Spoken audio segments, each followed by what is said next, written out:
જો આનું આ લસણ જે 400માં જતું હતું, 500માં જતું હતું, 400 રૂપિયાનો કિલો લઈને વાવ્યું હતું, અત્યારે આ લસણ 50 રૂપિયાના કિલોમાંય પણ મોંઘું પડે છે. હવે અત્યારે તઈ ગૃહિણીને બજેટ ખોરવાઈ જતું હતું, અત્યારે બજેટ હવે કોઈને ખોરવાય નહીં. અત્યારે કોઈને ખેડૂતોને પૂછવાય નહીં આવે કે આ તમારે નુકસાની જાત શું કરે.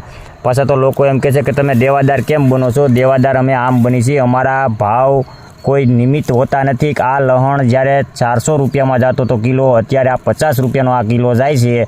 તો આમાં ખેડૂતે આ બિયારણ વાવ્યું હોય તો અત્યારે આ બિયારણના માણ ઊભા થાય, એની મજૂરી, એના ખાતરના, એના દવાના ખર્ચા, આમાં ખેડૂત દેવાદાર જ બનતો જાય. માણસો કહે છે જમીન કેમ વેચો છો, માણસો જમીન આમ વેચે છે કારણ કે ખેડૂતના છોકરાને એટલા માટે ખેતી નથી કરવી કે આ તમે જોઈ રહ્યા છો અત્યારે ભાવ ન હોય તો આ ખેડૂત બિચારો કરે હું.